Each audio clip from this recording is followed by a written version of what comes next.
Thank you for tuning in to another video from 45 Bravo Air Guns.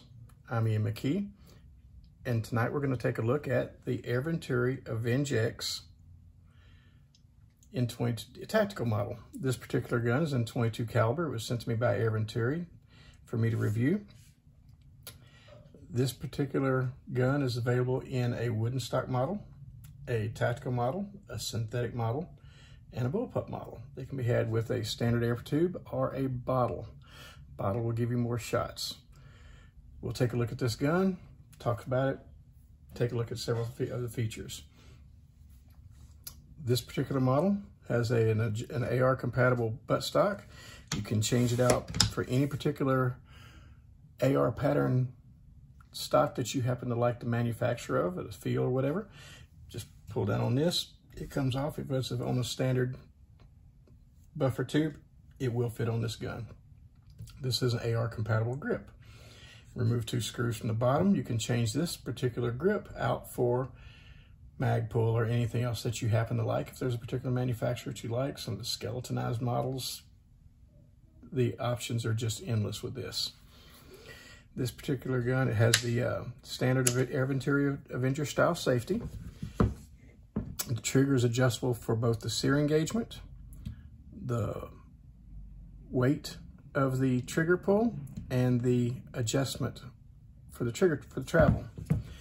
It has an adjustment back here so you can adjust the tension on the hammer spring to work with your regulator pressure that is changed with this regulator down here. This does have an externally adjustable regulator.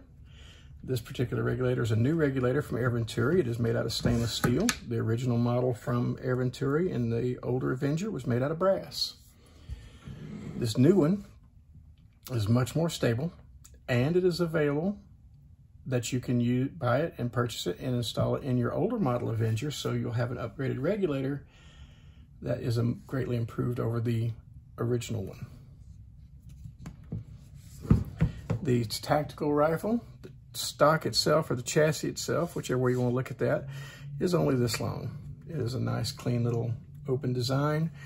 This aluminum Picatinny rail is anchored here at the barrel band and is anchored by 4 screws back here on the base of the receiver.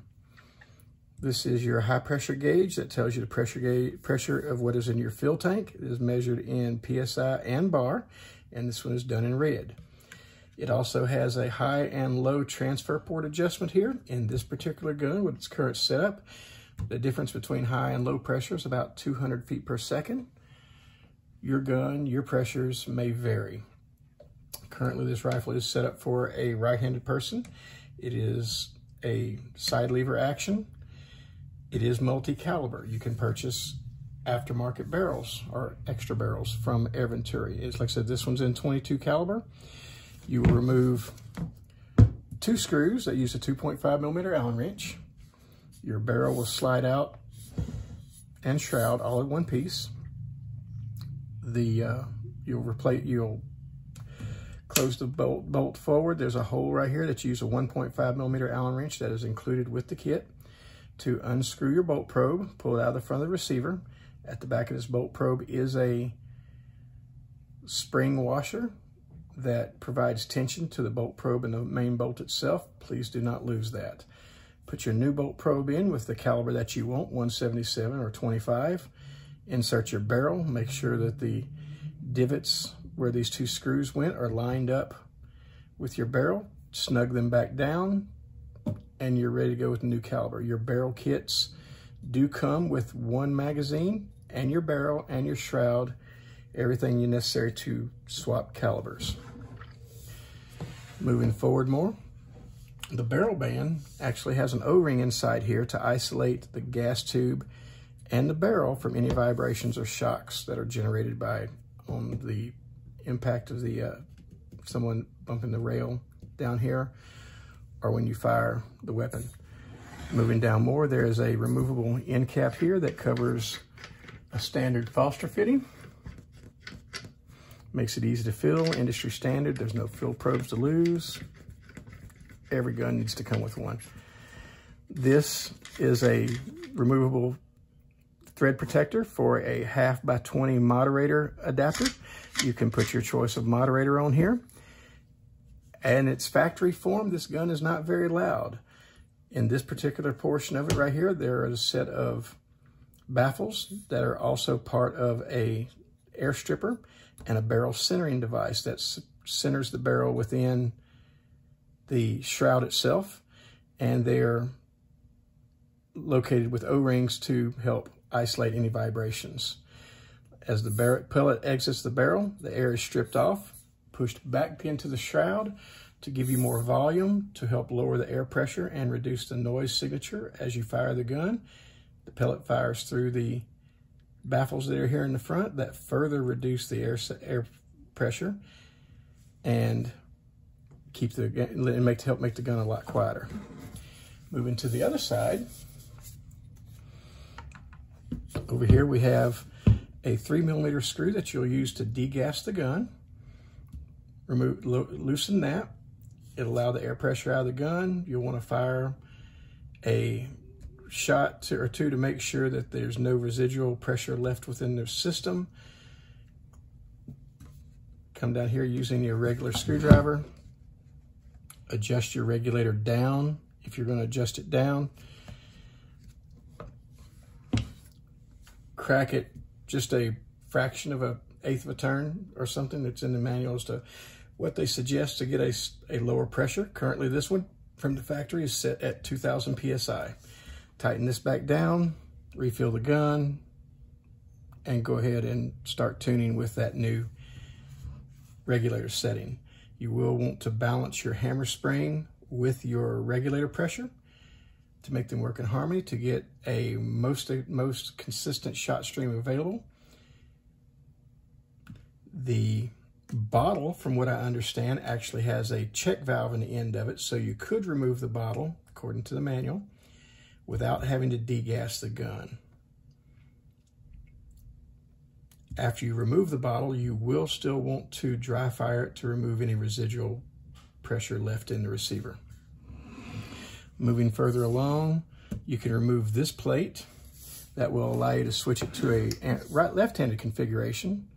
Take that plate off, open your action, remove this screw, which has a regular screwdriver head on this side and on the other side. Remove 2 screws back here, flip this around, put your 2 screws back in, take this, flip it over, connect it onto this side, move this little plate over to that side. If you do that, your cocking lever will be pointed straight up, which is an unusual configuration, but you might like it that way. If you remove this 2.5mm Allen screw and flip your cocking handle over to the standard configuration if you so wish.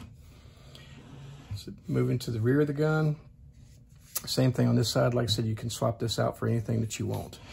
Now, the gun itself comes with a 10-round Avenger magazine and a 16-round high-capacity magazine. They load in a conventional way that you'll rotate it around like a Marauder, put your pellet in the front, and then once you put your finger over the back so it doesn't fall out, start rotating this way and just put in your pellets in the magazine as you come back around, insert in the gun. They do insert from the right-hand side. If you have a scope that has a large side wheel, like for field target or something like that, if you had a magazine that loaded from the left-hand side, your side wheel will interfere with that. Now, this gun is also compatible with any other style of Marauder magazine from a Benjamin Marauder. Also, the full metal magazines from JTS are compatible with this gun. They're available out on the internet, and you can purchase them. They're full metal. They just load from the left. Downside of that is as I mentioned with the side wheel, loading from the left may be not feasible because of the side wheel that you have. The gun does come with a all-metal single-shot tray that is held in place with magnets if you care to load single-shot. The gun comes with all the Allen wrenches that you'll need to disassemble it and change it. It comes with a complete parts kit for reseals if you have a problem with the leaks. The gun itself is available in several different forms.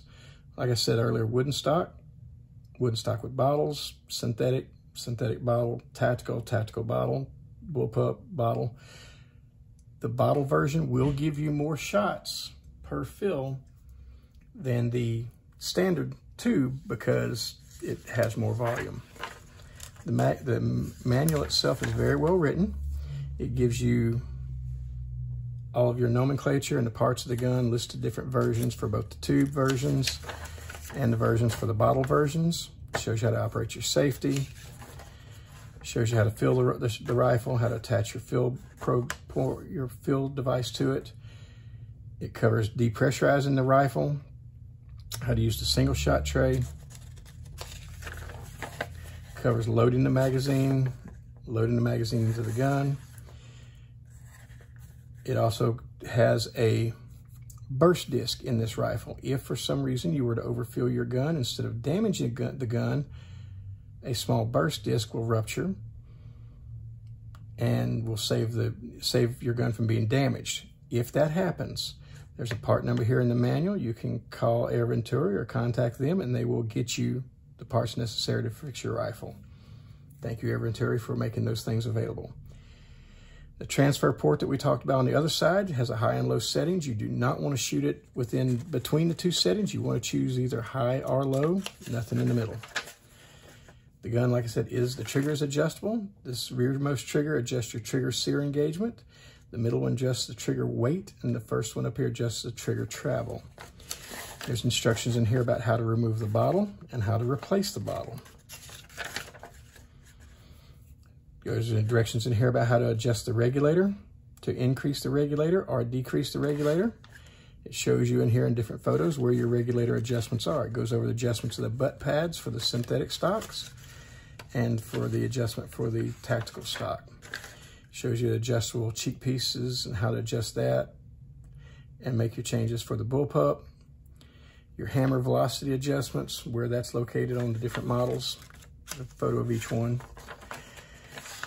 It covers how to maintain your barrel, how to remove your barrel, how to change the cocking lever from one side to the other, different places that you would need to lube. In here is also a QR code you can scan from this video, and it will take you to a playlist on YouTube where you can view the tutorials that Air Venturi has made of how to make the modifications to your rifle. All of this being done by the end user. So Air Venturi has made it so that you can modify your rifle to any of these configurations that you like and not void your warranty. Thank you, Air Venturi. The gun itself is very well worth the value spent. It shoots very well. The regulator is very stable. On the average, I average about 7 to 9 feet per second extreme spread over 30 to 35 shots. It's stable at the top end of the fill pressure at the 4,300 PSI. It's stable at the lower end around 22 to 2,500 PSI. It seems to carry that completely through the pressure range. The stock is made out of a good quality polymer. It's not a cheap stock. Metal trigger.